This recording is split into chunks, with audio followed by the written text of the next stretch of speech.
Welcome to Rules of Villainy, episode 46, where 3 new trading card game players quest and challenge their way to the competitive top tables and discuss their opinions on Disney Lorcana. This evening, or this morning, wherever you might be or whatever time you might be listening, we'll be covering the latest news in Lorcana, answering your questions, and going over the latest developments in the metagame. Although we do have a special surprise tonight. I'm Villain Vince, joined as always by Villain Andy and the mayor of Lorcana himself, Brad. How's it going tonight, gentlemen? Good. I'm real excited. We're so close to Reign of Jafar. I'm very excited. We are. I'm very excited. My evil plan is coming to fruition tonight. See, I have rigged our podcast to end in exactly 60 minutes. So we will be under an hour tonight. I promise. It will happen. Newsflash for those that are listening, it won't. I say that because for those that don't know, I was a bomb squad guy, and I can disarm the bomb live on air, live on the show tonight. But you got to do it. You got to do it. You got to do it dramatically. Yeah, start the timer, and then if you end the bomb, it has to be at like 59:59. Cut the red wire. But we're wasting time now. We're on a timer. But hey, wait a second. Is that a Stitch banner I see in the back there? Yes. Hey! Yes, it is. How did you get that, sir? That was courtesy of my good buddy Ron, fellow teammate Reckless. He had one and came into a second one, which is awesome. And he surprised me with it on Saturday when we met up for a set champs at Dojo, where Brad wasn't there to defend his title, which was very disappointing. However, Ron and I worked our way all the way to the finals to represent ROV, along with several other people in the top cut. Kristen from Grapes, Andy from Grapes as well, I believe. Or just Kristen. One of them got in. Oh, they played each other. Oh, they played each other. Right. Okay. Yeah. Okay. Yeah. So, and then Ron and I met in the finals, and Kirsten already won a mat for us, as has been pointed out before. So, Ron whooped my butt. It was late. We went and got food, but and so he got this mat, and he also gave a card to somebody too, though. Yes, yeah. It was. I was playing. I only played 3 games. Then ID'd the rest, as is tradition. But it was, I think, in my last game that I was playing. He was sitting like across from me, and his opponent. I guess his opponent won, or they were just going into the next match, and basically they were like, "Hey, I've got to go to the movies or take my kid to somewhere, and so we can't play out the rest of this. So I'm just going to give you the win," which was really nice. And Ron was like, "Well, hey, because of that win, Ron is basically headed to the top 8. Knew he was getting another card, and was like, well, hey, how about you take this one I've already got?" And gave him one of the enchanted heroes that he had an extra of, which is incredibly kind. And it was actually, these were new players too. I think this was their first big tournament. They had said they'd only opened a couple boxes, and this was their first ever enchanted card as well. And it was like a father and daughter, and it was really awesome to see. And the tournament at Dojo was also, I want to say, like 50% women as well. We had a huge turnout of women at the event, and several children that were there. A lot of people whose first time at a big tournament or at a set champs at all. It was an amazing time. I had a lot of fun there. That's awesome, though. It's so great to hear that. And I will say, I know, I was wondering, if they were going to go see, they were going to see the new Lilo and Stitch movie coming out in theaters everywhere, May 23rd, although it doesn't have Gantu. No Gantu, yeah, no go-to. We're not seeing it. Yeah. No Gantu, no go-to. Yeah. Boycott. Because Boycott. what was Disney thinking? I got questions for you, Mr. Yes. Bob Iger. All right. Yeah. Yeah. I know you make the decisions. Yeah. But I want to touch before we move too far past it. The reason I know that story about Ron is because I saw the story being told by the said person in another Discord channel. So it was I heard about it first through their perspective, and just hearing that how much it meant to them, and a teammate doing that for them, it just melted me when I read that yesterday. I think yesterday morning, and so shout out to him for doing that, because that's what we represent here at Rules of Villainy. The whole second chance tournament, everything is so much given back to the community, and for Ron to do that, and everybody that does that, this huge shout out, huge props. So absolutely. All right, let's move on to Underworld news. So quick kind of news things, but we do have the Reign of Jafar pre-release coming next Friday, May 31st, in your local LGS. Are you excited, all of you? Yes, I think you all are. I know I am because I've already reserved, pre-ordered all my products. It's just LGS. Got a case. You said local. Yeah, that's what I said. Then you're local. Yeah. Local game store. I get it. Yeah, local. Yeah, whatever. I mean, it's fine. It's fine. You out. Who cares? All right. This is why we're not going to keep it in 60 minutes. All right. Okay. You asked for our opinions. Dancing about it. All right. Okay. He also said Friday was the 31st and it's the 30th, but I chose to let that one go. We're off the rails now. We're off the rails. Okay. So it's the 30th. All right. Fine. Okay. Wow. Yeah. It's like herding cats here. But yeah, so got the I've already pre-ordered the product. I got myself a case and a trove, and I'm really excited about the Illumineers quest. It looks a lot of fun. Box. And it comes with a box. Let's go. Yeah, come with a box. We have to acknowledge the box, and we have to make such a big stink about it, because we at Rules of Villainy get stuff done. I believe if we keep saying it enough, they're going to reprint the Ursula Illumineer quest with a box too, and I will 100% buy it just to have that box. That box is amazing. I haven't even had it yet. I haven't even held it, but I know that it's amazing. Yes.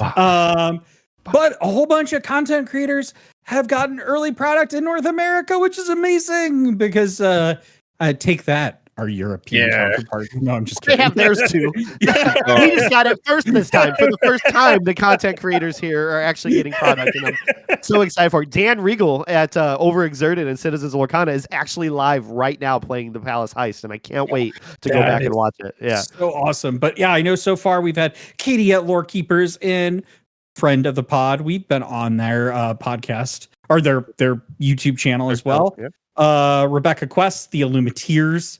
And plenty of other great creators. Caroline, Annabelle. Yeah. We can't list them all, Brad. I know we want to, but we just can't do it. We don't have time. I'm just excited. I'm so excited for it. Okay, so that bomb that Andy has, keep sticking down. All right, keep disarming, man. Keep disarming. We're going. Keep. But yeah, I'm super excited. And then of course the wide release will happen a week after that. But be sure to go to support your local game store, because you get an exclusive promo for pre-release. It's the first time Disney Lorcana is doing this, and I think a lot of stores are going to have some pretty cool pre-release events in your area. At least I hope so. All right. More about our own internal news here is that we have an upcoming event here in July, I believe, right? Yes. Andy? The Warren Jackson Memorial Tournament. July 12th and 13th. 13th, yeah, it's a 2-day event. It's a 2-day event, yeah. And we've got 1K plus in prizing, so it seems like it's growing every day. We got a lot of folks donating prizes to that. It's at Impact Gaming Center in Fairview Heights, Illinois, and it's basically going to be a mini Disney Lorcana challenge, but better because it supports an amazing cause, and it's a great memorial tournament for a friend in the community here. And we'll have some more details, I think, in the link below or as we get closer. So anything both of you want to add real quick to that? Nope. Well said. Still working out the details, but it's mark your calendars. You're not going to want to miss it. Yeah. And you won't have to, because guess what? Andy and I, we're going to be streaming it. Absolutely. So it's going to be live. You're going to be able to watch it. It's going to be amazing. And then we've got Rules of Villainy in the Wild. Andy and Kirsten are going to Through the Decades in Louisville, Kentucky for the Lacana 5K tournament on June 7th. You excited about that? I hear it's one of the largest game stores, physical game stores, card stores in the United States. Looks pretty cool. I kind of want to go there. I'm a little jealous. They had a lot Maybe of I'll other. sneak myself in one of your luggages. Hey, we've got room in the Sneak car. yourself into the back seat. We're Yeah, driving, yeah. We got plenty of room. What are you talking about? We booked accommodations, a pretty decent place at Louisville is much cheaper than Seattle or Chicago or some of these other places. Your money goes a lot further out there. But we're really excited to go. It's a Saturday all day. We'll be there playing in the tournament, saying hi to anyone who's there. Hopefully coming home with a big pile of money. Be amazing. To run our own. Either that or you're going to come home with a pile of collectibles because they've got some awesome stuff. Probably. Keep Kirsten away from the shinies. Odds are you're probably going to come back with a lot of those collectibles no matter what. Yeah. All right. And then we have Questlemania. Let's go. Andy, you want to talk about what that is?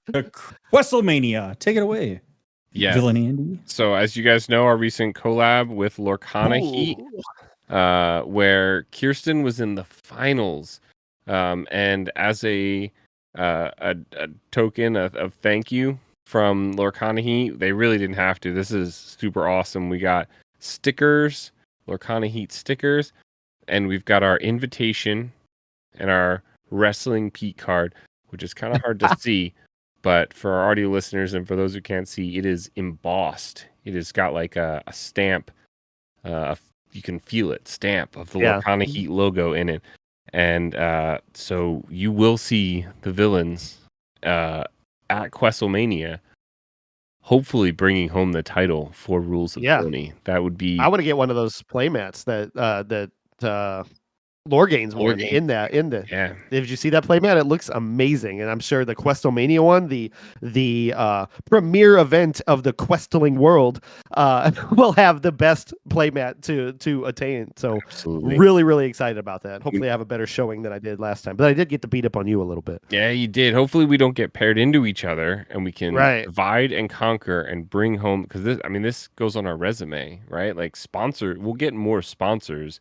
We'll get a higher cut of our partner.tcgplayer.com/ROV if we have that in our resume, Questlemania champion. Which I will just say thank you to all those folks that on Friday went to TCG Player and used our partner code. Phenomenal. Very cool. I will just say I don't have high hopes for myself here because I was able to get the Robin Hood Champion of Sherwood. Ooh. Like the top tier card for this and that in our previous event. And it didn't go well for me. Hard though. We had $100 budget to build around, and thankfully you got those cards. The Robin Hood for free. It was like maybe a $30 card at the time, maybe still is. But when you cut out a lot of the hard, what were you? You were blue. You were Sapphire Steel, right? Yeah. Yeah. A lot of those Sapphire cards, just quickly add up to that budget. So it's hard that was the biggest challenge of the whole thing, which was really fun to do. But it really makes you realize, this card has a value for a reason, So absolutely, I wouldn't count yourself out. Let's move on to Constituents Corner. Take it away, Mr. Mayor. Let's do it. Our first question is to me directly from Ali Ultran. He asks, Mr. Mayor, how long will it take you to build a Churnajock deck, as I've been calling it? It won't. It's already built. I've been toying around with it in Dreamborn a little bit. For some reason, though, when you click on Jock in Dreamborn, we don't show up in there. I guess we don't have enough decks or enough popular decks on there. Why? Because the only deck that you can find when you click on Jock in Dreamborn right now is Earlmeisters. And so I'm going to work on that deck. I'm going to try to make it really good. I'm going to try to get some eyes on it so we can get ourselves appearing on Dreamborn ourselves. But otherwise, if you want to see the deck, I will have it in the Discords by the time this episode drops. So Really excited about it. The first thing I said when Jock dropped was, I'm a Chernodog's main now, and that is not changing. I want to play that card. I want to play that deck. It looks like a lot of fun. And yeah, so the answer to your question is it's already built. I'm just waiting for the cards to come in next week. Was the building process clicking Jock 60 times and then slowly peeling a few away to fit in cards and make it actually tournament legal? No, unfortunately, I should have been. You But, don't actually know. He's Ravensburger has said directly that Brad can play an unlimited number of Jock cards. It's true. Speaking of Jock, we had an Eagle call last week with Enchanted Scotty Watch, and in the week between last episode and this one, we got the Lady Enchanted reveal, which has Jock in the background. So just another testament to how much Rules of Villainy gets done by simply calling for something to happen. It's not Jock proper Enchanted, but he's on one. So we're on the path. We're on the path for Enchanted Scotty Watch. Jock is a supporting character to Lady at all He's times. the main character in my story. Vince. God. Right. Next question.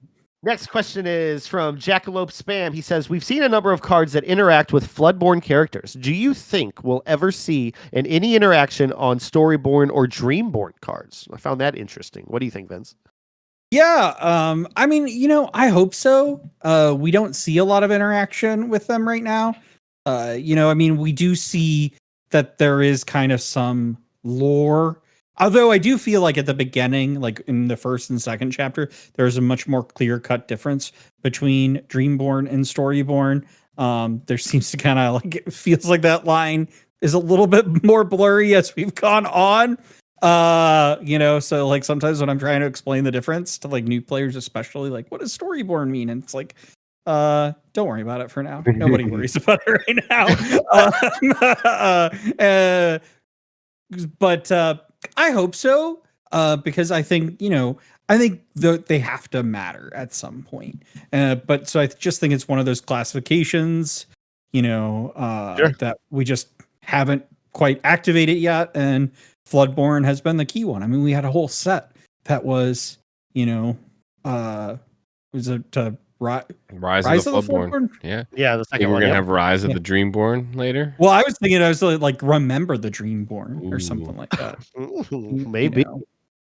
So the way I maybe there'll be like a sleeping like set where it's like, yeah, Dreams Upon Us or something. I don't know. Tales of the That's a Story. terrible name. Don't take that name. Dreams Upon Us. I will just say one thing though, as a note, as I was writing our show notes. This is totally an aside. When it comes to naming, is that I would really prefer that we don't have name sets where I have to look at the box to know how to spell it, which I have had to do for Argacious Island at all times, because I'm like, how is that spelled? There's a Z in there somewhere. Well, where's it at?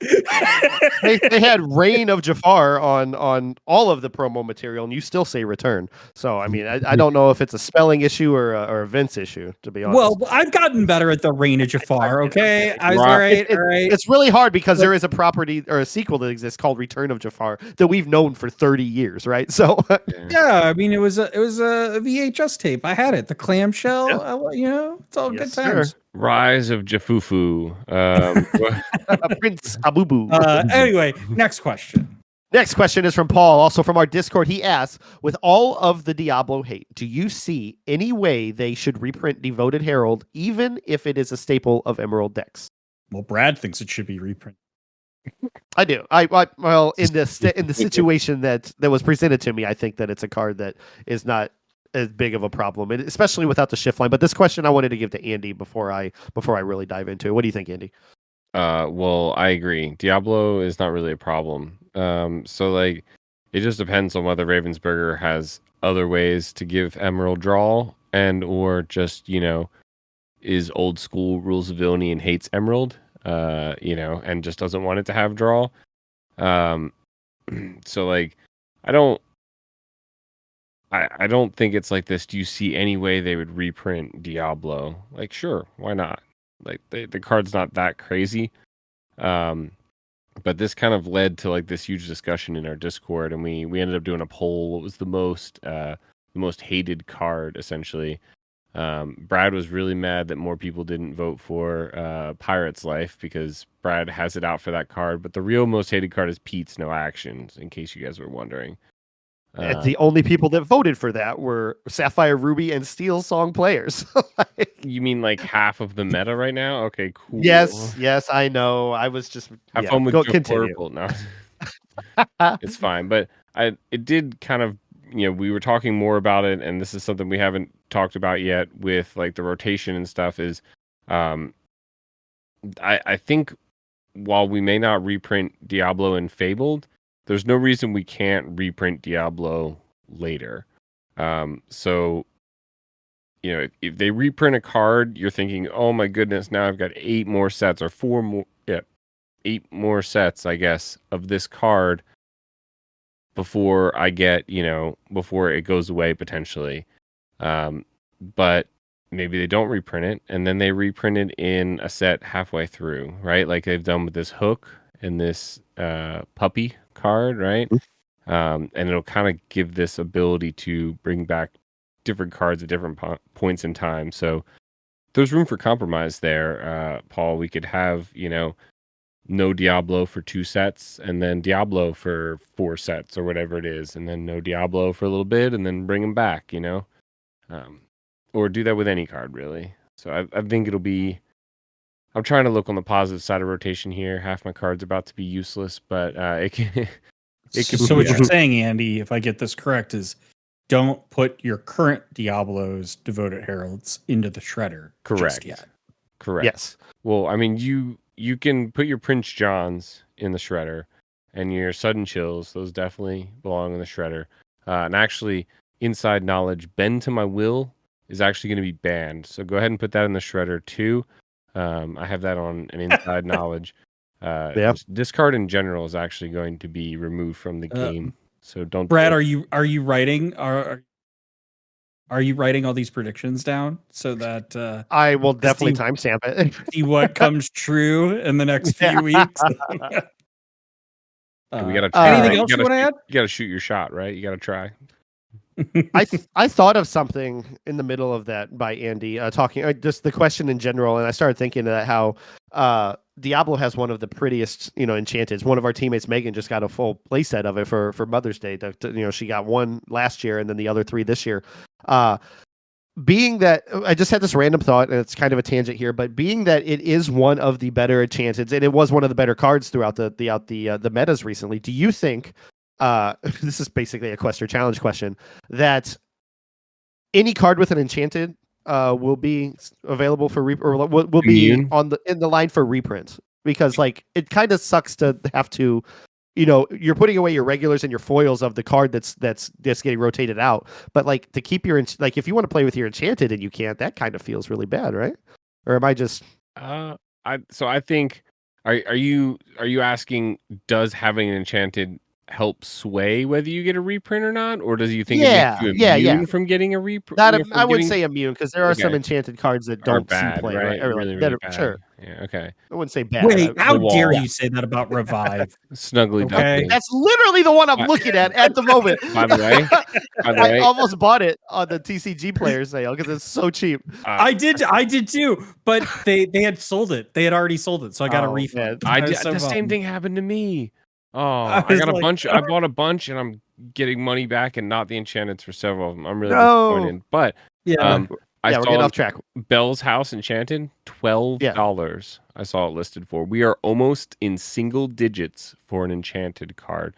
Kind of crazy. Sorry, the tangent here. So, you basically said, do you think the enchanted has some value to it? I hope not, but it might, right? Like we've already heard from like Rochelle, I believe, in one of the live streams where they've said, "Oh, I really like Rapunzel. Why do you think we have a Rapunzel mat at the DLCs?" That some people can influence, right? You can nudge someone and say, "Hey, maybe you pick this one." But we also do know that they don't really pay attention to the aftermarket. Yes, particularly. I agree. Yeah. I hope they don't give two hoots about that at all, and boo hoo if you just bought 2 play sets of Enchanted Tamatoas. Ban the card. Yeah, which I know a lot of people are skeptical about, but honestly, like I truly do think like all the evidence shows that Ravensburger really actually doesn't care so much about the aftermarket, at least. There's right no now. reason to care. Yeah. Going back to my point, I hate the idea that Megan now has this full, beautiful set of Enchanted Diablos and might not be able to play them in the next rotation. So I wondered if maybe that was some kind of impact or in some capacity, right? Hot take: Diablo comes back. I think so too. Probably really not in Fabled, but probably at some point. Yeah, and also, I think that is a really good point. That Megan did get gifted Enchanted Diablos, so Ravensburg should probably take that into account when considering reprints of Diablo, right? That kind of sounds like that's Brad's main point here. Is like, hey, my friend just the mayor has spoken. I take care of my teammates, right? Yeah. So we're putting that eagle call out there, but that's it for Constituents Corner. Unless you guys had anything else to add to that last question. So if you guys want your questions answered, thank you to the ones who submitted. Please feel free to comment on the video below and in our Discord in the Constituents Corner channel. Now I'll kick it to you, Vince. All right. Heading into our main segment, we are today going to rank the legendaries of Return of Jafar. No, I'm just kidding. I wanted to say that to mess with you, Brad. It's Reign of Jafar. How dare you? The worst part is I'll trip myself up now. But before we do that, we are going into the last week of the set championships for Arcasia's Island. Yeah. And so my question is what are you all playing this weekend? I had half a mind to switch it up, but I've been riding Jaflurple the entire time, and I think I just got to stick to it and see if it gets there. It has really good matchups. It feels really good when it works, but like any deck, it runs into problems, whether it be the matchup or the variance of the draw. So that's the one I'm most comfortable with currently. I haven't got a lot of practice in with anything else, so I feel like that's the one I have to keep doing. But maybe there'll be a surprise. There's 2 chances for me this weekend. If I get into the top cut on Saturday, then that's it. Then I won't. Sunday will be dedicated to something else. But to answer your question directly, I feel like I just got to ride this one out until the new set. Did you get a chance? Shameless plug here. Did you get a chance to watch me casting the NRG stream last night? Not yet, but I heard you did fantastic. I heard it was amazing, like just the game content and everything. The guy's name is Thomas, I believe, Tomask. They were 3rd in DLC Chicago, playing Jaflurple version of Blurple. God. We cut to them after a quick 2-0, and we cut to their game, and they were on, I want to say game 1 still, and it took the whole time. Maybe it was game 3. There was some graphics bugs, but literally Blurple, the Jaflurple deck, won with 0 cards in their deck. They drew their last card and quested for the last 2 to win the game. It was some of the most insane Blurple action I've seen.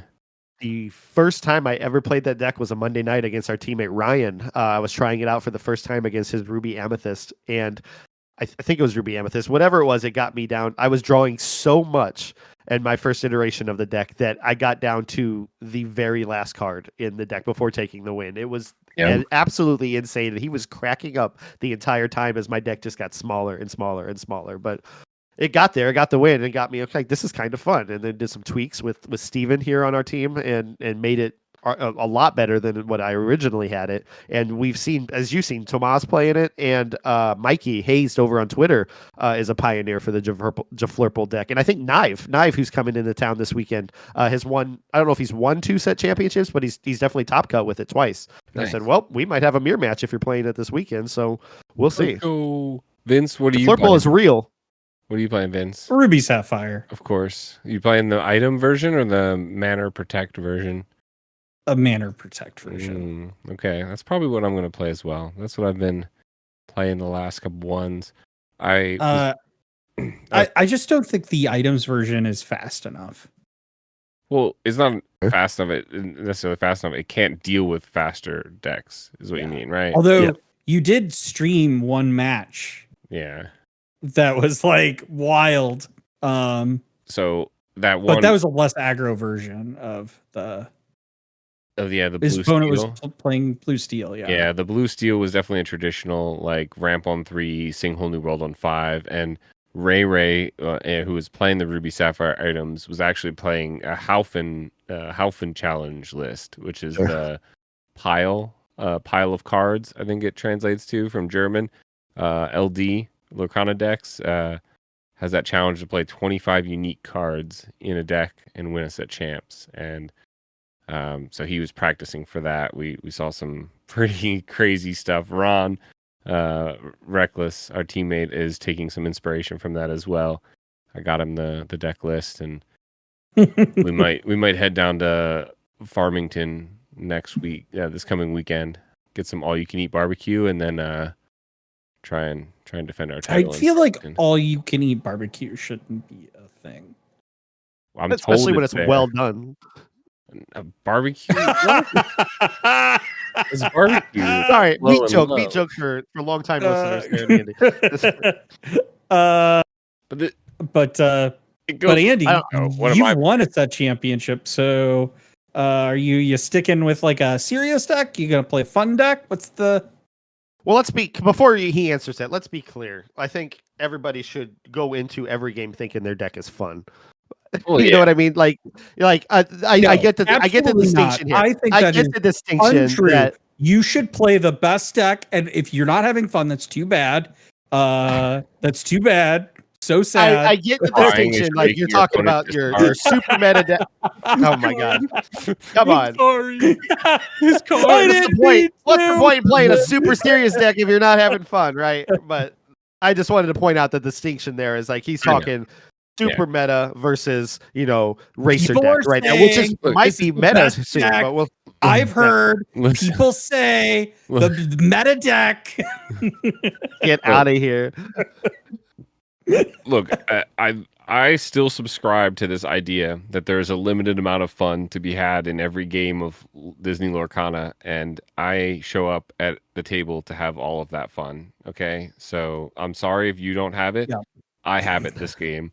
You can have it in your next game because winning. Andy's like the zero sum of villain over here. He's like, I will take all of your fun. It is mine. I will drink your fun. I will drink it. I will Maui shark your fun. Wow. There will be blood reference in this podcast. I never saw that coming. Put that on your bingo card. Wow. I'm full of like pop culture references. Well, I will get every one of your movie ones. Listen, My I God. have fun playing meta decks too, Brad. Anytime I'm playing against you and I have 3 Pirates lives in my opening hand, I mulligan 4 away, keep all 3 Pirates lives, and just ramp to 6, and then we have fun. Then we see Brad how cry. fun Brad can have. Yeah. No, Brad does not have fun in that match. I can attest that Brad does not have fun. Listen. I've had conversations in the past, or even Ace, one of our teammates and really good player here. He's openly asked me in the play after a game. He's like, "Can I talk to you about it?" Because I've put off sometimes in a bad way where like I'm sorry I come off as like salty. Like it's just I get intense. Like I hate hearing when you tell me, Vince, at Bodax, like the next day after the Bodax Set Championship, like that was not enjoyable. I was like, I didn't do anything bad. I was just like hyper fixated on like what do I do to get out of this situation? I say I won that first game, and I could tell that just like upped the stress. And I was like trying to bring down the stress. I was like, "Hey, you gotta go to Fortuna when it happens," and you're like, "I can't think about that right now." Back-to-back Ruby Sapphire games. And the pressure on, sorry, another tangent. The pressure of it is because earlier in the day or the day before, or it was that day because I thought about not even coming because I forgot what Andy said in the Discord. It was just, red, get off your Jaflurple, red blue's best or whatever. I told you to play regular Blurple, Brad. I think regular Blurple is and then better. I get paired with you and get O2'd knowing, and then I find that Vince is coming over with the same deck and I'm like, I sit down and he's like, you're gonna win this. Which apparently I need to stop doing because that really upset Ron a long time ago. 2 games to But one. yeah.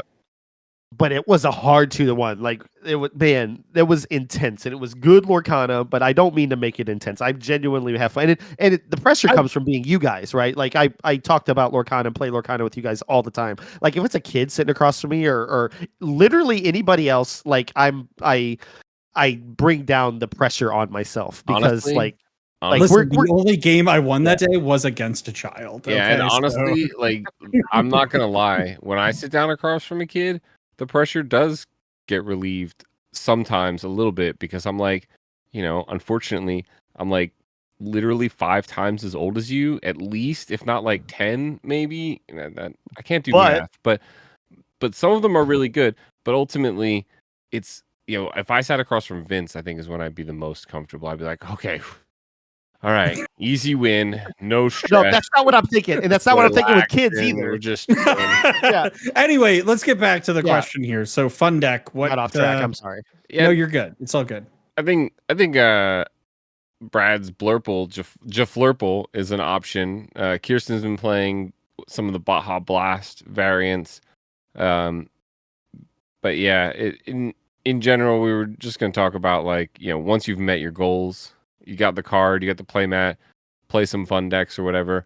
I really want to ask Brad, though, if you get your card or your mat with one of your fun decks, like Jaflurple or Fossa, does that mean the next set champs you play like super meta deck? Like instead of playing a fun one, you're just like, oh, well, I've already got my mat, so now I'm going to play Steel Song, like Ruby Sapphire, Manner Protect. Like I'm going hard. My whole thing is I don't like feeling forced that I have to play red blue or Seal Song or whatever, because like I understand why it gets heavy, Ruby Amethyst, all of those, because they're very, very good, and I don't like the idea that I can just pick up this deck and be one of the winners, right? Like I like putting a little bit of flavor in. Like the Blurple I've had fun with for many sets, and then when the Jafar Blurple came out started developing, I'm like, this is interesting to me, and I want to find a way to make it work. Yeah, I really wish it worked that way. I wish you could pick up a meta deck and it worked. Yeah, and I'm not discounting the people who do play it and play it well. You also have to learn the play lines and what you're going to be up against and stuff. You can pick up the exact same deck as somebody else and just not. There's so much variance and there's so much skill that comes with it as well that you learn along the way. I'm not trying to infer that you can just pick it up, but you have better chances. Yeah. You have better chances with doing those decks, right? Because it's a better deck. That's the point. But if everybody's playing the same deck, it's not interesting though. So I get it. I understand that. It doesn't interest me to in a room and give them a bunch of decks. The meta decks are gonna win. They are all the same skill level. The better deck wins. Yeah, I don't know.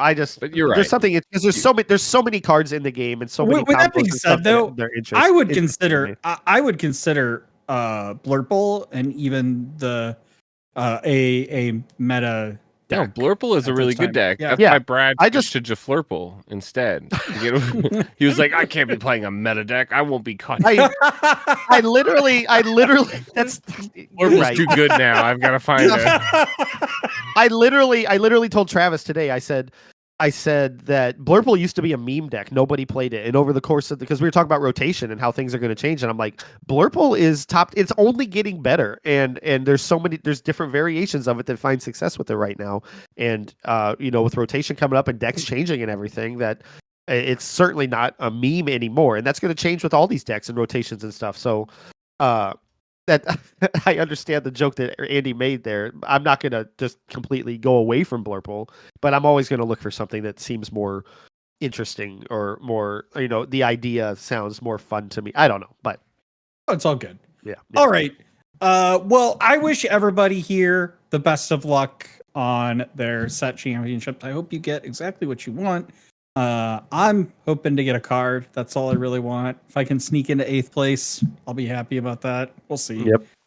And with that, let's move on to ranking the legendaries of Reign of Jafar. First up here, we have Goofy. Peepo. Groundbreaking Chef. An Amber card, Storyborn hero. 3 strength, 4 willpower. The ability is plenty to go around. At the end of your turn, you may remove up to 1 damage from each of your other characters.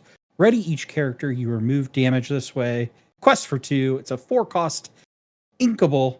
And Those are some You're- thick pancakes. My God. you're just in time for surprise a la goof. A la people. They're donuts, actually, Brad. That is Yeah, donuts with syrup. Yeah, interesting. Delicious. So what do we think? What do we think here, y'all? This is like it is kind of like I feel like it's made for sort of the ruby self damage kind of combo here, whatever. The biggest thing, we've talked about this before, you really want to get value off of you want a guaranteed value from your cards, right? So we look at Goofy, 4 cost, 3/4. That's not bad stat line. Quest for 2, inkable. That's fine. And at the end of your turn, so that means you can play him and end your turn and get an effect like Clarabelle, right? So this effect is guaranteed to get off, but how much damage are you going to have on your characters? The characters you want to ready and keep safe are usually ones that are questing. They're not usually ones that have a bunch of damage on it. So you kind of need to have like this big board of fighters that are taking down their characters and then readying and being alive to do what? Like, my question to you, Brad, is would you fit this into your like a Ruby Fossa? Or That's a good question. I was sitting here wondering as we were talking, like, as he brought up the Ruby cards, you got the Mulans and the Gothels that come out with damage. It allows them, like, a lot of times in these play lines, like, my Gothel or Mulan will come out and not be exerted because I don't want to lose them for either the shift line or the Rapunzel heal, right? So this allows them to be readied up. Of course, I lose a little bit of draw from the Rapunzel if it does come, but it allows them to actually challenge and take out the early questers too and survive by being able to take a little bit of damage off them and ready them back up. So I do kind of like it. I don't know where I would want to play it though, because there's pretty much a fine line on Red Fossa in regards to getting out your damage player, getting out Gaston, getting out whatever you can, given the state of the board. Rapunzel hopefully on 4 to heal up and everything. So I don't know when he actually comes out, but it's an interesting card to play around with. I do want to try it. Yeah. Simba's probably just marketably better for readying your characters and So what do we think? C tier? I would give this a C. Yeah, we'll start with C. That's fine with me. All right, Brad, you want to take the next one here? Sure. Shoot it up for me. Chief Bogo, Amber, 6 cost inkable, 5/5, quests for 1, storyborn character, commanding officer.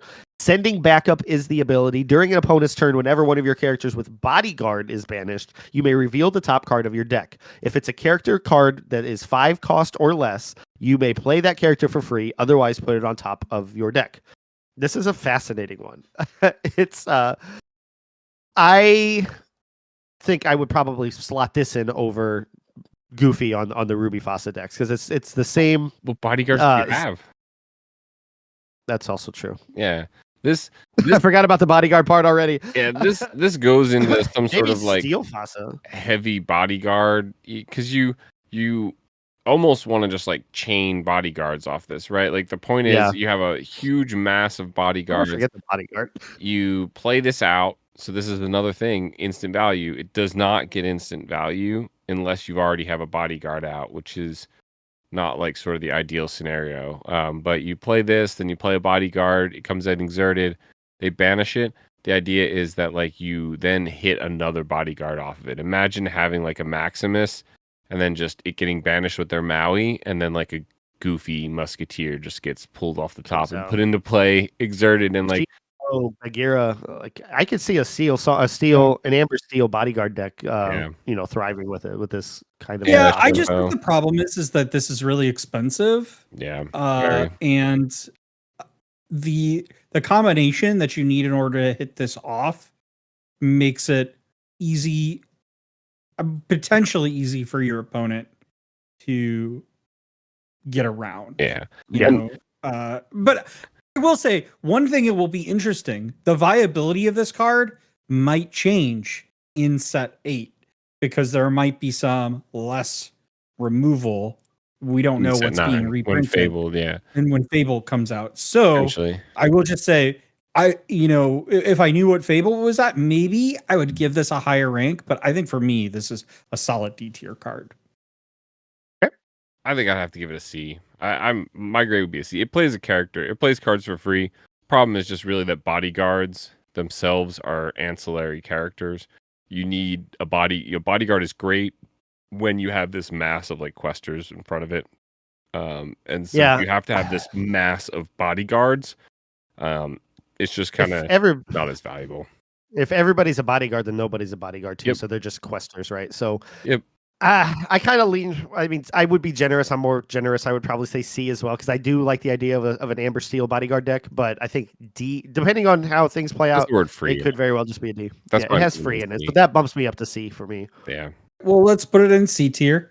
Okay. Andy, you want to take the next card? We have Pinocchio Strings Attached. It is a 4-cost 0/4 quest for 2. It's an Amethyst card. Storyborn hero, evasive. And it has an ability, got to keep real quiet. Once during your turn, whenever you ready this character, you may draw a card. Pretty like it seems spicy, but I think the more you look at it, it's just kind of unplayable, right? Like you look at this versus a genie. Genie's evasive. It's a 2/4. So it dodges something like a little Sisu. It actually hits back slightly, and it draws the card immediately. This one has the potential to keep drawing you cards, kind of like a rabbit would, with the bounce and stuff. But man, you play this card down for 4, and then they play a little Sisu, a brawl, whatever. It's turn 4, so they'll play a Zeus. He just feels really, really bad. And it's a legendary, so you're not going to find it ever in your limited sealed draft or anything. So card's kind of just got cool art, in my opinion. I was wondering if it had any synergy with really great though in limited. It would be if you pulled it. Yeah, it might be one of those legendaries that pull like an uncommon. You never know, where you get a play set of Lady Tremaine and be like, or old Iron Paws like I have. Like, what am I gonna do with this? But over time, maybe.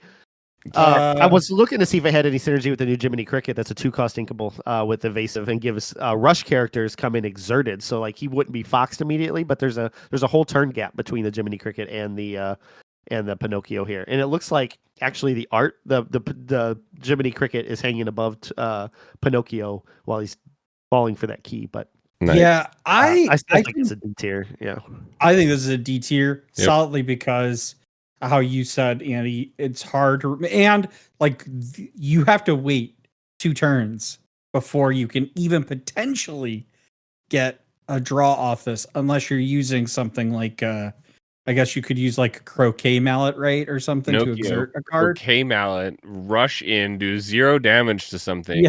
Yeah. And then you also have to ready it somehow in the same turn, and now you play. You get to ready it the next turn for the instead of the turn. You can't risk it getting taken out. Brad is the point. So, Pinocchio, my bad. My bad. Rush. He's evasive though. Rush into your opponent's Diablo 0/1 Diablo. Perfect. Yep. Mwah. That's the kid. Then you play Fan the Flames, ready it up, draw a card, and now we've basically got a worse genie on board. With the same effect. Great. Great. Magic Bravo. Christmas land. Bravo. All right. So D tier. All right. Next up is Bambi. And Amethyst. Bambi Little Prince, a 3-cost uninkable, 1 strength, 1 willpower, storyborn hero prince. Has 2 abilities. Say hello. When you play this character, gain 1 lore. Second ability is kind of bashful. When an opponent plays a character, return this character to your hand, and it quests for 3.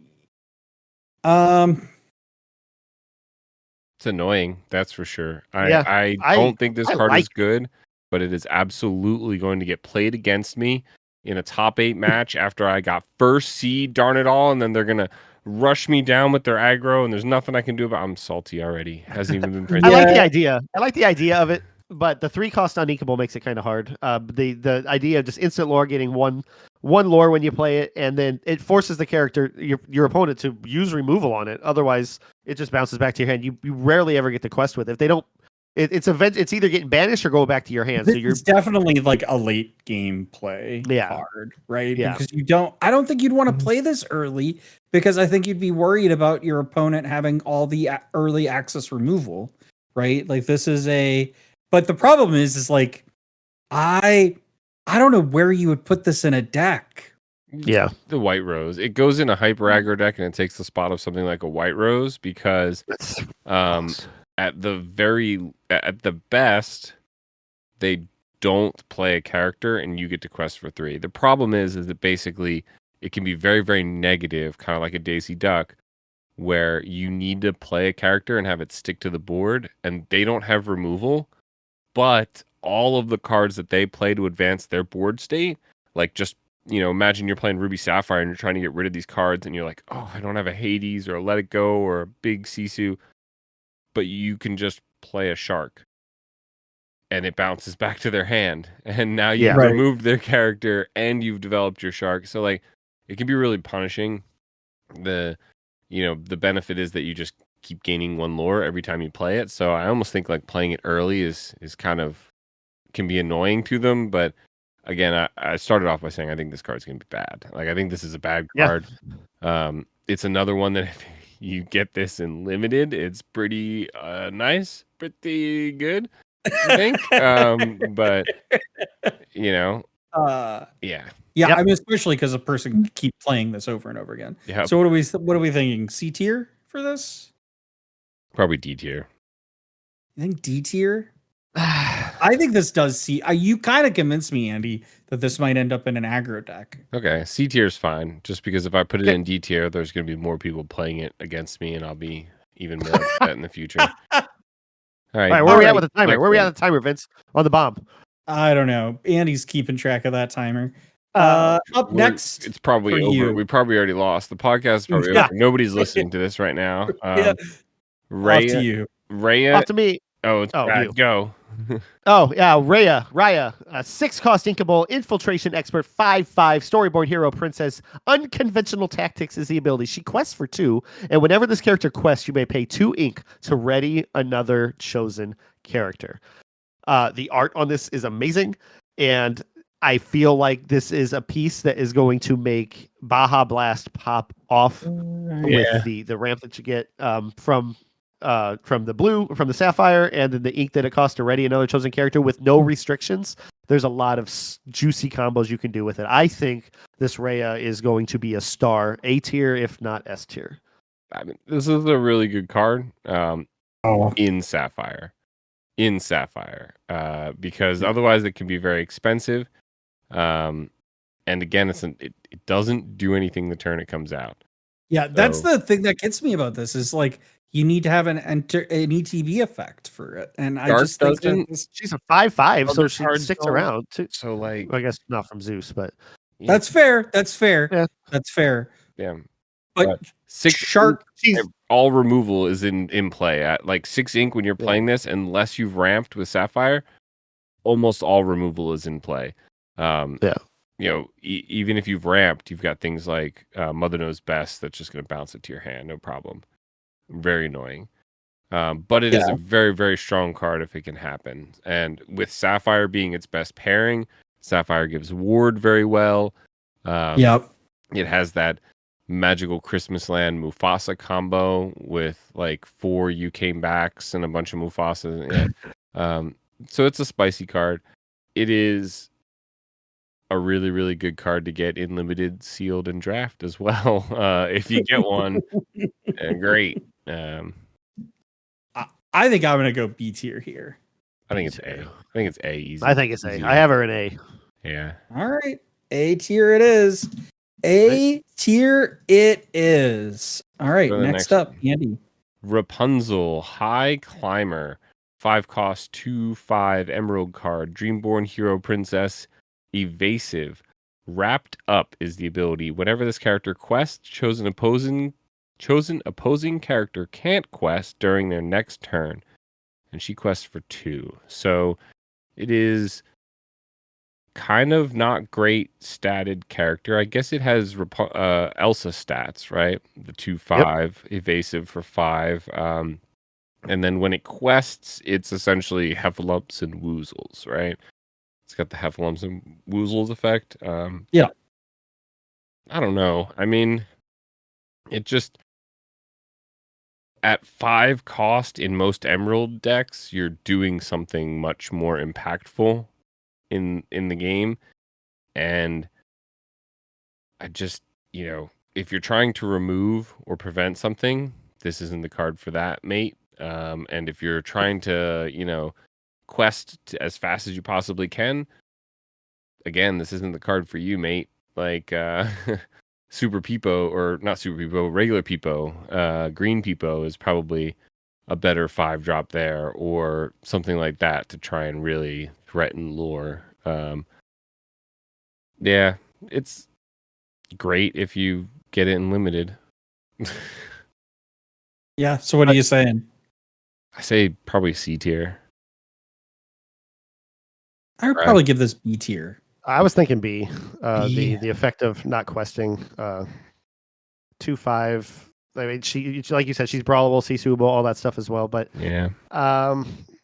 Yeah, I don't know. I don't play a lot of Emerald anymore to know if she slots in very well or not. But I think that I like it. The Enchanted's beautiful too. Enchanted is But really that shouldn't take into play whether or not it's an A, B, C, or D tier card. But I would probably make the difference. We make the rules. All right. Yeah. All right. The only rules of so villainy, pretty. the only rules that we have to follow are the rules of villainy, which we write. True. Oh, we missed Bambi Enchanted. Sorry, Bambi, you don't get any points for having an Enchanted, even though it's kind of pretty. It is one of the better enchantments, Yeah. for sure.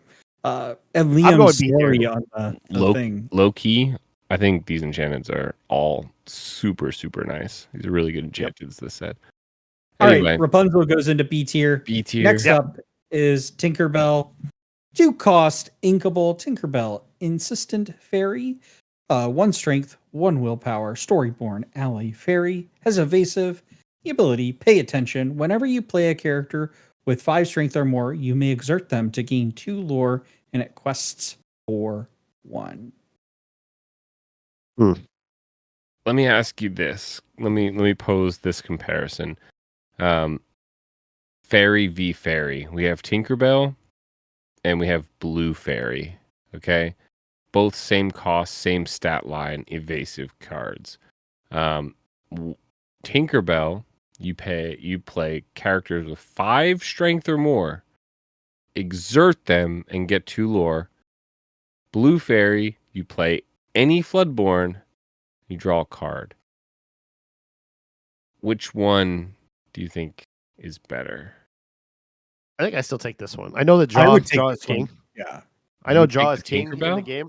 I think I take Tinkerbell.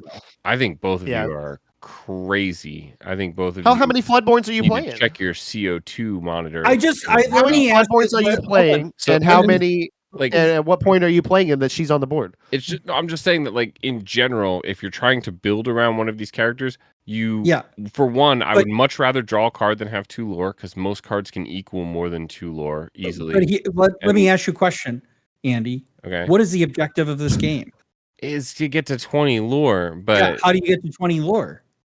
With this Tinkerbell. by playing a bunch of really I think the point is that ignoring like how easily they get removed, because obviously Blue Fairy has all of those same things, whatever. I think there are more impactful Floodborn cards at every ink cost that you can do a variety of things with to build your deck around, versus something like Tinkerbell here, where 5 strength or more is only need. I mean, think about all of the decks that exist and all of the cards that get played. 5 strength or more is honestly not too many cards. We're talking both Mauis, big shiny Tamatoa.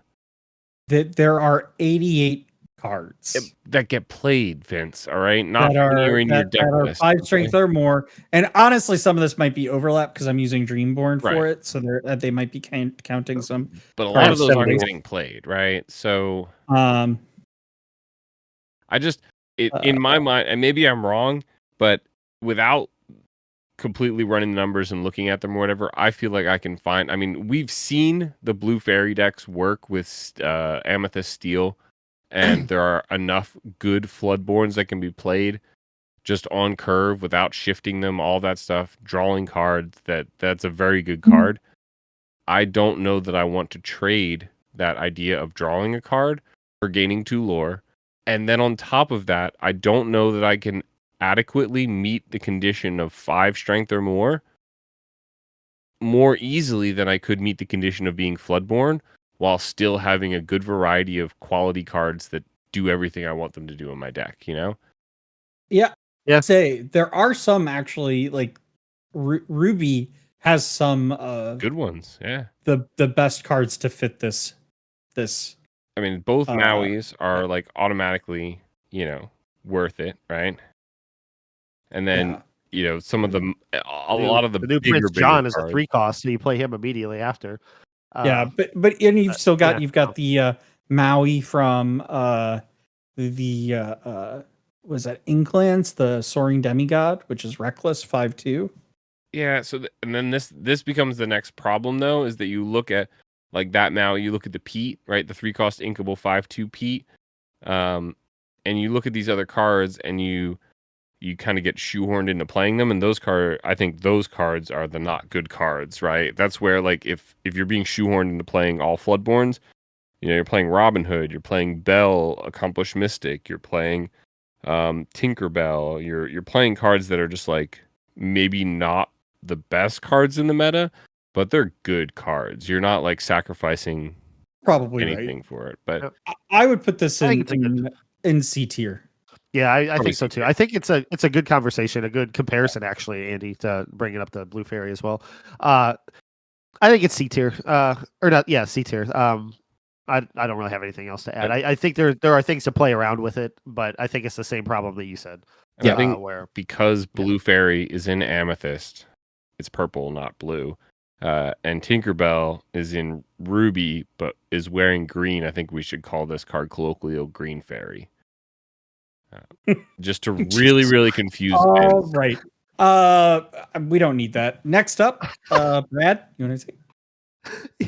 Sorry. Yes, this is a 5 cost inkable Lilo, causing an uproar. 4/4. Dreamborn hero quests for 2. Stompin' time. During your turn, if you've played 3 or more actions this turn, you may play this character for free. And then her second ability is Roar. When you play this character, ready chosen character, they can't quest for the rest of the turn. I think this is one of the chase legendaries for the set. And she has an enchanted. It's absolutely beautiful. In fact, I learned through the socials that she's not a giant Lilo. She's just actually from the perspective of a little sandcastle that Nani built that she's stomping on. So I think it's a really neat card to play around. I'm curious to see the combinations that people come up with. The common one that they're doing right now, they're talking about, is the Lady Tremaine that everybody memed on this set. And the is it You Came Back or some other stuff, the Robin Hood, I don't know, but you play 3 actions, you can basically essentially play this card for free over and over again, and with that Tremaine, who can't quest anymore, but can basically discard the entire opponent's hand by continuing to activate by playing this Lilo over and over again for free. So I think it's a really fun card. I'm curious what you guys think about it. I think this is good. I think this has the potential to be really good. Think of it like the Scrooge McDuck, where when they were playing the item builds, you just had a ton of items. I mean, imagine the Maui Shark build. Vince, you play the Shark Manor build here. How often have you had a shark out on board? It survived. Thank Gantu. And you all hail. You sing Pirate's Life with your Tamatoa. Brad gets upset. You then swing your Maui into something. First, actually, at that point, Brad throws the table up in the air, so your cards. I've been known to do that. But you sing the Pirate's Life. You swing your Maui into something. You get the Pirate's Life back. You now hard cast the Pirate's Life. You then play a Develop Your Brain, and now you play this character for free, and you ready your Maui Shark, and you swing it into the other character they have. You've now got your your pirate's life back I'm again. out. Look, Brad, Out. yeah, Brad's gone. He's done. No. But I actually have a better line there though. Is that you you sing your pirate's life, put it in your discard, you swing in your Maui into your opponent, and then you play like a develop, and then you play like a sail, and then you play this card for free. You ready your Maui, and then you sing the pirate's life again with the Maui. This is awful. And if you have multiple of these in your hand, you can. I'm okay. Don't quote me on this, but I believe if I have 2 of these in my hand, I can play 3 actions, play a Lilo, ready a Maui Shark, do anything else I want for the rest of the turn, and then play another Lilo and ready something again. Like I don't have to do it immediately after having played the 3rd action, and I don't have to do them all at once. So you can, once you've played 3 actions in a turn, the Lilo in your hand becomes a giant LeFou, right? So a giant free LeFou. And if you have, I will just say, this is not as easy to remove as other cards we've seen in the legendary. So this card, like, is going to become. What I love about this card in particular, I'll say, is that it has a really great ETB effect, right? And that's what we always talk about. So it's like it gets played. Hopefully, it sticks around so you can quest with it. But honestly, you don't care as much if it doesn't stick around, because it's already done its job. It's Big Sven, right? I mean, Sven is 4 cost, 3/3, quest for 2, ready's a character. And that character can't quest or challenge. This just can't quest. So, and in in Ruby, doesn't always have the most ink, but played with Sapphire, man, you got this has the character, the pieces to be spicy. Yeah. So this for me, S tier. Yeah. I'll put it in S. Yeah, no arguments here. Enchanted is so great. Yep. The Enchanted is really great. I'm definitely going to get that Enchanted at some point. Absolutely. All right. We're getting into the Sapphire. S tier. Next card. Stitch. S for Stitch. Stitch tier. 3 cost, uninkable. 3/3. Stitch Experiment 626. Storyboard hero ally. He has an ability. Alien story. He's an ally as well in our hearts. Okay. He could be a hero and an ally. That's you're right, way overpowered. Right. Hero alien. It's tiny text for me, Brad. I'm sorry. I know. No, you're good. So naughty. When you play this character, each opponent puts the top card of their deck into their inkwell face down and exerted. And it also has stealth mode. At the start of your turn, if this card is in your discard, you may choose and discard a card with inkable, the inkable symbol, to play this character for free, and he enters play exerted. Yeah, this one is an interesting card. When you play this character, the opponent getting the free 1 jump is kind of not good. That's kind of really bad. I don't think this is a curve card though. Certainly, but when you have it in your hand, you kind of want to be able to play it on curve, right? Like when you play it from your discard for free, you're really just playing it for like an inkable card. I don't know. I don't think you play it on curve though. Especially, it's what's holding you back is the stealth mode, right? Where if this card is, well, I guess it's in your discard. Never mind, not in your discard. I mean, let's say you get it in your discard, or it's in your discard somehow. At what point in the game are you like, okay, I want to, at the start of my turn, before I draw my card, discard something and play this? And remember, playing this. All right. Hear me out.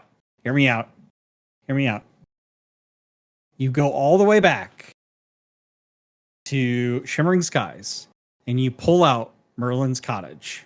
So you can see what the top card. Or you can see the top card of your opponent. Interact with it, other than to put it, so you just know when this is better or not to play. Yeah, exactly. So you have information.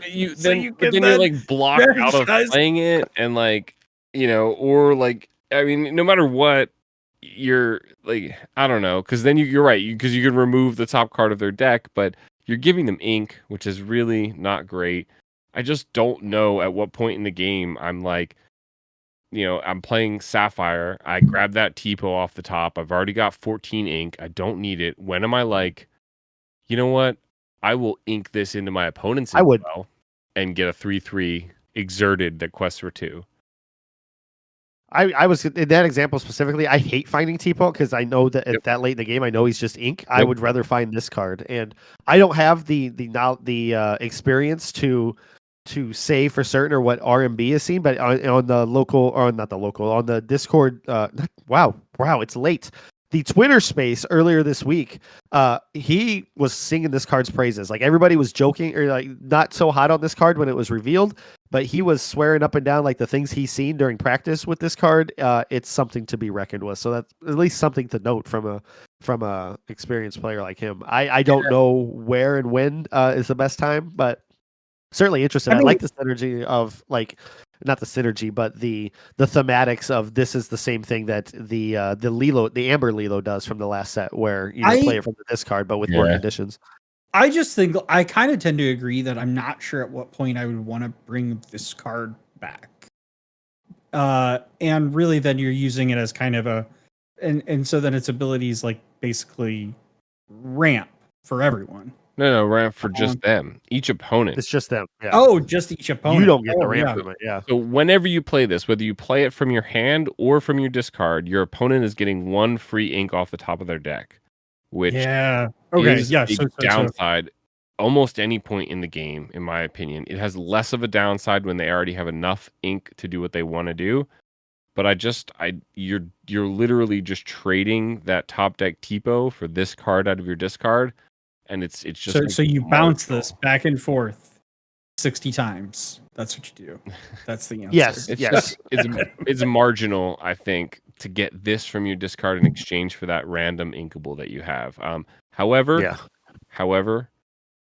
because RMB, the bald master himself, likes it, and because this enchanted, the enchanted my is heart and my wallet. I think I have to give Stitch an S tier for Stitch tier. Well, no, it's definitely not. I wouldn't go as far as S. That's on you guys. That's on you guys. That's not on me. No, I think I'm going C tier here. Brad. Wow, we're all over. I know Andy is kind of memeing about it being S tier. I'm thinking B. Okay, so it averages out to B tier. That's fine. Stitch at B tier. I didn't do this to you, buddy. They did. Next up. All right. Next up is Radigan. Radigan. A 8 cost inkable, 6 strength, 7 willpower. I love how the tail goes over the thing. I think that's the first time we've ever really seen that. Anyways, a storyborn villain in Sapphire, Ward. And the ability is time runs out. At the end of your turn, if you didn't put any cards into your ink ball this turn, banish this character, and it quests for 4. Interesting card, isn't it? Like, it's Sapphire, it's Ward, it's all the things that a lot of people despise right now, which is perfect for a card that's Radigan. But what's interesting to me about it is the condition of if you didn't ink this turn, he gets banished. And I don't think there's any turns in Sapphire where you're not inking. So it's well, that's not true at all. But I mean, we're not where you're not inking, but where not where you're not inking, but where you can't ink is. I mean, there's so many options between just so many ways to ink with Sapphire. First like, how does this card? Go ahead. When you brick, that's when you can't ink with Sapphire. But you're right. This is an 8 cost card. You're not playing this anytime soon. But nowadays, in a post-Hiram world that we live in, Sapphire does not have the draw power that it previously had unless it's being played with Amethyst. And so being able to ink every turn has definitely become more of a luxury for Sapphire lists.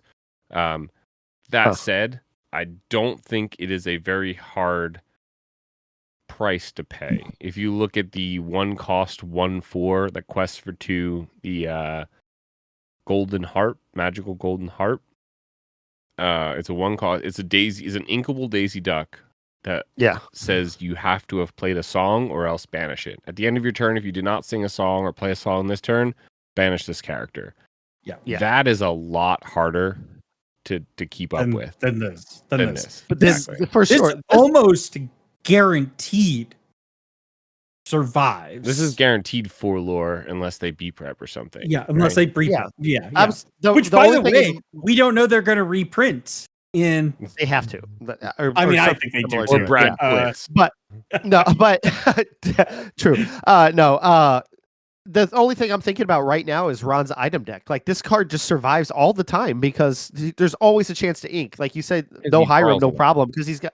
What's that? Because he draws a lot. You're right. He draws a lot, and he has Maurice's workshop. So there's always a way to ink that turn. And with his ward, he's safe out there until you can challenge into him. So we think an A tier? I think he's really strong, but it's specific decks, like Andy said too. The biggest problem. The biggest problem is all of these, though. Right? The biggest problem, though, is like what does this character bring to the table that Sapphire doesn't really need this, though, right? Because Sapphire already has the 6-cost uninkable aerial that quests for 5 with the most items. When you have the most items, and they got Mufasa too. In a deck like Ron's that has all the items in it and stuff, you're gonna have the most, and it has ward. It's cheaper. Like, the problem is Sapphire, especially like Sapphire Ruby and stuff, isn't really looking to just have like big, huge questers, right? They're never like trying to be like, haha, I'm about to quest and win the game here. Instead, but do you think that changes though with Fabled? I mean, it can depending on because how they that area that we talk about is going to rotate out potentially. As far as we know. I bet the cost Tamatoa goes away. I really do. It's rotated out. Dime could possibly go. I mean, you're right. It can it change and shape differently a lot with Fabled, but at least currently, because these are set 8 cards, this gets played.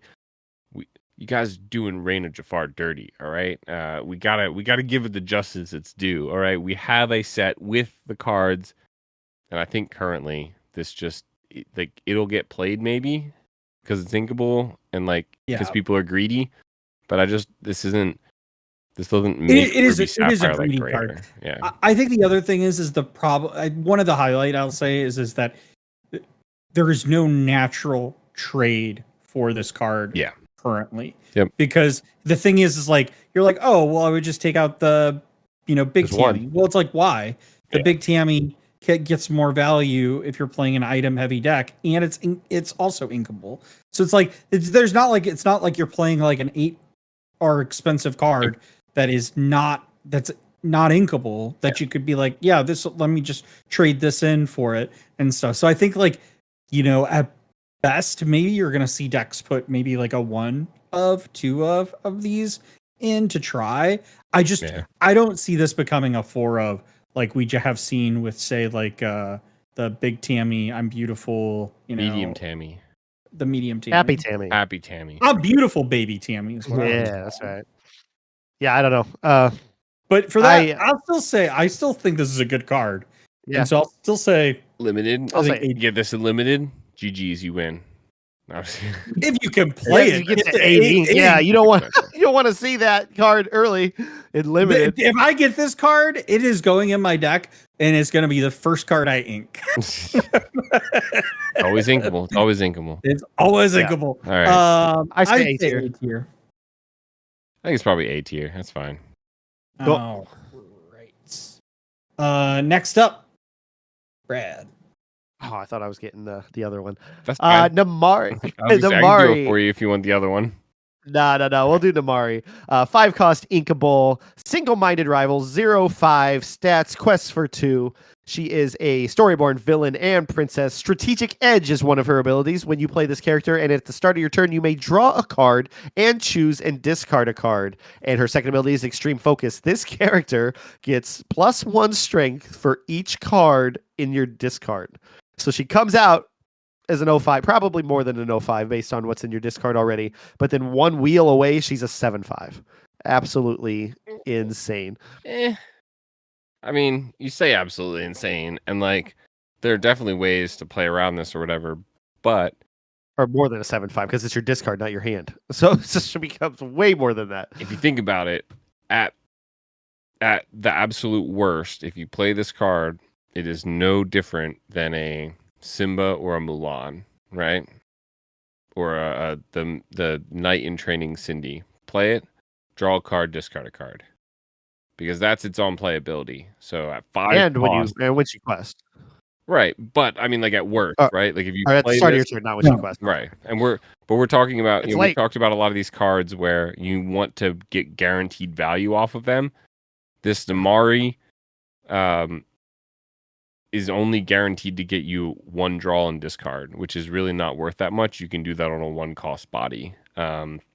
So it is interesting. I saw a rules video about how the strength is calculated as this card is played. So if you have something like weight set in play, or that Tinkerbell in play, and you already have 5 cards in your discard, this character technically is entering play as a 5/5. So it triggers things like weight set, more than X strength, draw a card. And the Tinkerbell, you can exert it and gain 2 lore.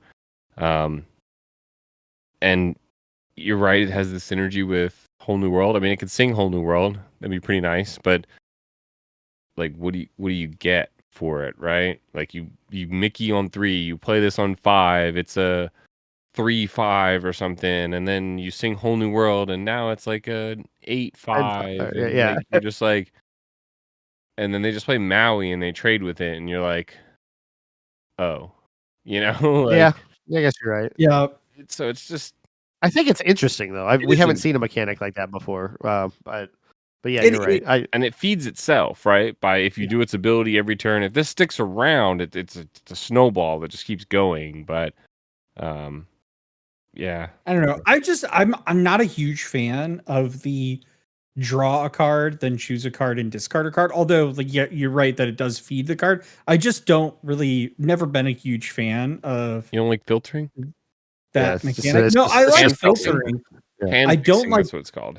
but I don't. Yeah, I don't like. So I would view something like Vision, a deck filter card, right? That's a 'Cause deck you're- filter. This is a hand Yeah. filter. Yeah, I guess I don't know what the term. This is the hand fixer, as I've always heard it called. When you draw and discard a card, strike a good match. The big King Candy, the Shift King Candy that draws 3 and puts 1 on the bottom of your deck or something like that. These are, hand fixers. When you have cards in your hand that are no good, you want to get rid of them. Yeah, but so I don't know. That's not my favorite mechanic. But I don't know. Where are we at with this card? I'm leaning towards B and C. It's great and limited again. I'll give it a B. Yeah. I'll give it a C. No, Yeah. this is a C. This is a C tier card, probably. Up to you, Vince. I'll give it a C2. All That's what I right. figured. Okay, we'll move it Last down card. to C. All right. With the Mickey Mouse.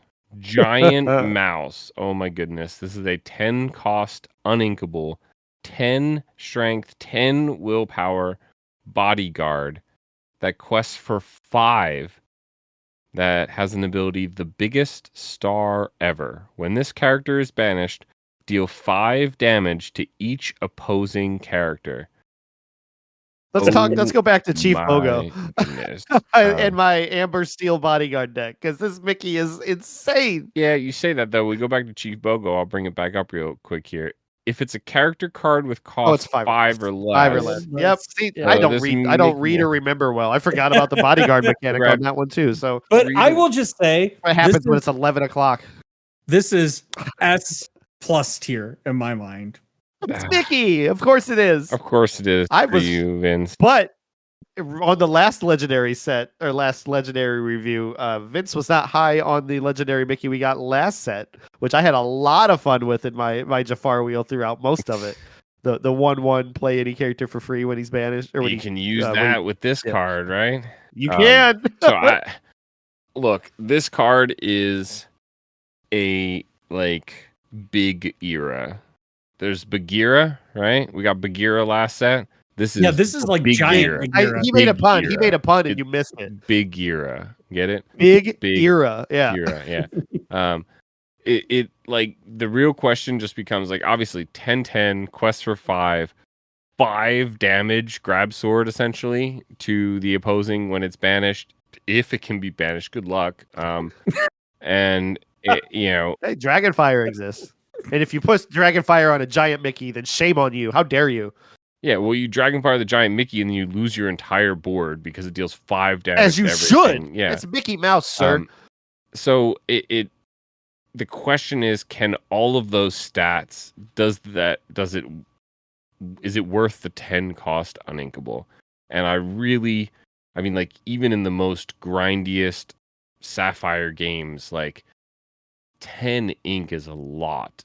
The Maleficent Dragon is cut from lists more and more because 9 ink is a lot. Yeah. And that's 10 the is inkable. so much. Yeah, and that's inkable. This is a card you want to cheat. You have to cheat. Almost have to cheat out in and then some way. Too Steal much Fossa. Too much of your deck has to then revolve around cheating this out, and it can't revolve around like you want this card to be Big Gira, Big Bagheera, where you're playing smaller characters like Alice and Smee and Gantu and all these things, and then boom, you're just putting this big fat Mickey Mouse right in front of it. It's really hard to do when you have to also cheat out this Mickey Mouse in some way. Yep. But man, is it cool? I would It's love really to. cool. I would love to quest this card. I'd Man. love to find a way to play this, Yeah. but I tend to agree that I think you end up getting into too many. You get into that situation where it's just one combo card too much to play consistently. Look, the moment you play this Mickey Mouse, right, your opponent is going to then throw down their 12/12 to Ka and pop the croquet mallet on it and rush in and take out your Mickey Mouse immediately. And you're just gonna because that card is in a staple in all decks. absolutely right. I'm still working on making a Rules of Villainy deck, and we're gonna put that shift in it. All right. All right, where are we at with this card? I was an optimist and I put it at B, preliminary, but I want to see what you guys say. We'll put it B tier. I'd B tier. It's fine. B tier for Big Gira. All right. Well, let us know what you think in the comments down below. Were we crazy? Did we do anything out of the realm of possibilities? You can always let us know down below. And with that, let's go to Villain of the Week. Oh my God, we still have another segment left. It can be quick. It's apologies to Gantu. Set 2, Rise of the Floodborn. This is the Queen Commanding Presence. 5-cost inkable, super rare card in Amber. Floodborn villain queen with 4 strength, 3 willpower, quest for 2, shift for 2, which is her ultimate ability. The ability on the card is Who is the Fairest? Whenever this character quests, chosen opposing character gets -4 strength or -4 strength at this turn, and chosen character gets +4 strength this turn. Artist Matthew Robert Davies and Lady Shalirin. What do you guys think? I mean, do you like the Queen? I think it holds that spot of like Queen package or Robin Hood package in the Steel Song. It does have an interesting spot in the Princess deck, the like Ruby Amber Princess deck, which I wish was still a thing. That was a lot of fun to play. Got me my Cindy mat in Seattle. No big deal. Yep. But Kirsten will play this in her list where she won at Bodox. She definitely liked it a lot more than the Robin Hood package. You don't see it often, but like Brad said, that shift on turn 2 is just kind of oppressive. Yeah. Because a 4/3 on turn 2 is crazy. That ability on turn 2 is crazy. Having a 5-cost singer on turn 2 is pretty nuts. You sing Whole New World on turn 2.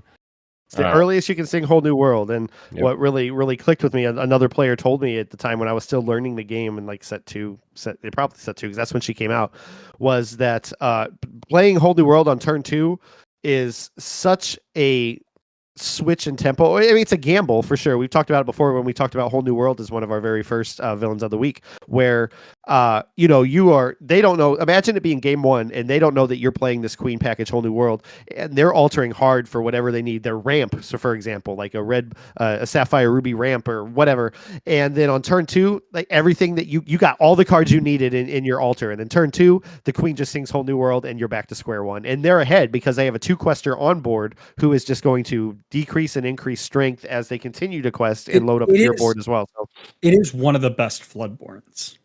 Yeah. In the game, I think. There's a really there's not very many that cost 2 to shift and have 5 cost normally. Right. Yeah, exactly. Yeah. I will just point out, I think this was mentioned by one of our listeners, like on the rules kind of question here that we had said last week, is that you don't have to do both abilities. They're separate. Right. Yes. Like when chosen opposing character gets -4, and then this turn, and then chosen opposing gets +4. Like for grammatical reasons, the rules are written. It's the difference between two and. If it said chosen opposing character gets -4 this turn, to give chosen character +4 this turn. Right. But it says and so it follows the do what you can rule. Yeah, exactly. Yeah, and that came into play is there for a grammatical reason. Yeah, because one of the things people do with this combo, especially in Seal Song currently, with all the high strength characters or low strength characters that are out right now, is since this queen can beef up, most of the time you want to beef up your own characters and challenge in and take something out. But a little sneaky thing you could do is give your opponent the +4 so that you can have somebody else, like your 1-drop Cindy, for example, sing World's Greatest Criminal Mind to take that out, because that takes out anything with 5 strength or more. The problem is, though, if the opponent only has one character on the board, then it's a wash, because you have to give the -4 to the opposing character. And if you want to give them the +4, then they're just back to where they started. So we ran into an issue like that, and because it was confusing at first, but it makes sense to me now that an example had come up. And it's one of those things that people do, in the game that is a little outside the box, right? Like I view the Yzma from, I think, set 1 or maybe set 2, where like you can choose a card, shuffle it in your deck, and draw 2 cards. And so for a lot of times when that card first came out, you were using it on your opponent. But then the strategy came is you could do it to yourself to draw cards, right? Do it to a rabbit and draw 3. Yeah. And so this kind of follows into that line of thinking a little bit, right? Is like traditionally, as Brad said, is you would use this card, you would, subtract strength, so you're not going to take as much damage, and give another character plus something so that you could then have a significantly more favorable trade. But when you do it in this scenario, the thing is like Brad said, you cannot, and as Andy said, it's as much as you can do. So if there is another character on board, you do have to do both abilities. But let's say there's not. Let's say there's a location on board for your opponent. This doesn't say anything about locations, but so you can't do that. That just fizzles. It goes up into the air, into the bag, and it still goes into the bag, but it just can't resolve because there's nothing there. And then the and part of this, you then can give something else +4 on your board to then swing into that location. Right. Yep. So that's, just to get a little into the weeds, putting the judge hat on, if you will. Sure. Yeah. It's a really strong card. I think the 3-body really balances it out too. It does. Yeah. It does. It's a pain when it comes out on 2 and alt and everything, but most of the time it's really, really easy to answer. Does it get reprinted? Oh, good question. Wow, that is a good question. I think no. I think it doesn't get reprinted. Probably not, because it is uniquely overpowered. Like Vince said, in its 2 shift for 5 body, or for 5 cost.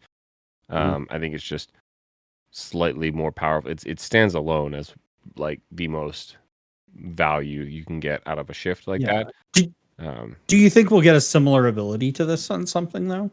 Possibly. Yeah. Although I think we saw for the first time this set, or is in Fable, I think it's this set where we have a card that shifts for the same amount as it is costs to play. Yeah, that's Go-Go in the new set coming up. Right. And so we are clearly moving away from this gap in cost versus shift. We haven't been getting cheaper shifts. I think we hit our peak in shift cost at it was set 3, right, where they introduced all of the discard or whatever, the basically free shift in Diablo and Aladdin. Set 4. Yeah. Was it set 4? And basically, Okay. we haven't seen any of that since then, right? They've only gotten more expensive, or at least more balanced, I should say. I would venture to guess, since it's the only one this set, it is unique. You are right. The go-go that shifts for the same cost that she plays.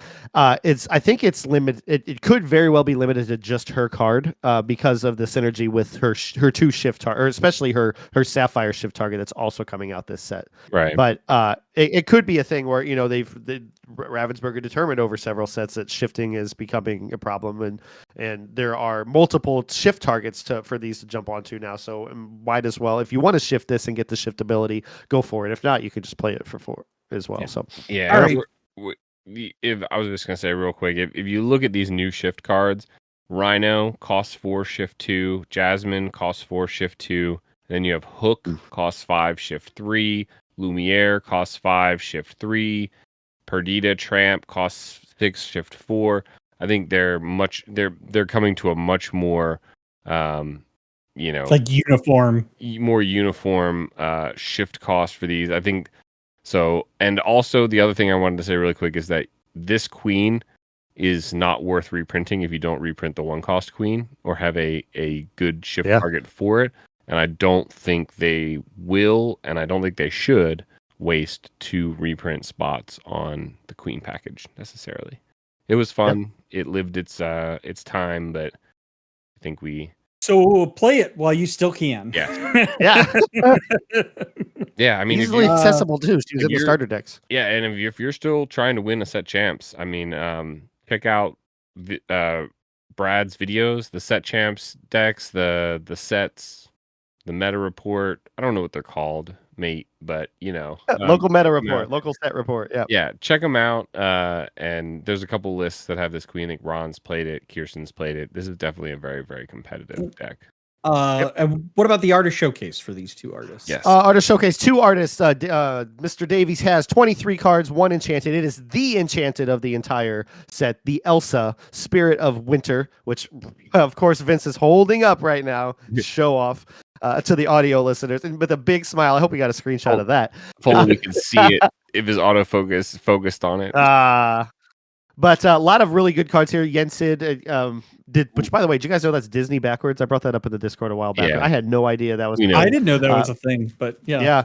Double Sing Ursula, Gaston Shirkan, the Infernal Schemer Hades, Gaston, the new Radigan that we just talked about. So a lot of good art there. And then Lady Shalarin has 6 cards in the game, 1 enchanted. Coming up, the Desperate Plan enchanted is theirs. And then I was gonna say then of course the Queen, because that's why we're talking about it. But the Snow White card where she's petting the deer, I don't have it pulled up. What is that? Lost in the Forest. So a little bit of Snow White love there. The Sea Witch Queen, Bibbidi Bobbidi Boo, and Sisu and Bolded Warrior. But yeah, lots of cards in the game between the 2 of them. I'm sure we'll be getting a lot more as the sets go on. And as always, we love looking at them. Great work.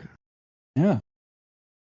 What your thoughts are on Villain of the Week? Let us know, because we're dead because the bomb went off, and we're all speaking to you from the graveyard. We hope counting on you. You've enjoyed this episode. If you're joining us on audio, please rate and review us on Apple Podcasts, Spotify, or again, as I always say, if you're still in 2011, Pandora.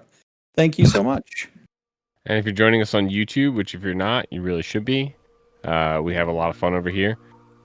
Make sure you give us a like, a subscribe, and ring the bell so you can be notified of our other content, like the Mayor's Meta Report, Set Reports, Deck Test Tuesday, and surprise live streams.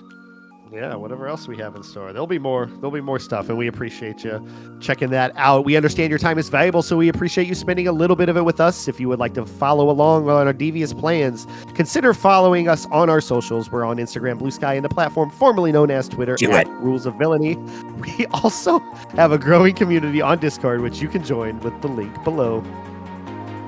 Do it. Until next week, stay safe, fellow villains. Be wary of wannabe heroes who want to disrupt your villainous plans. And as always, remember the rules of villainy.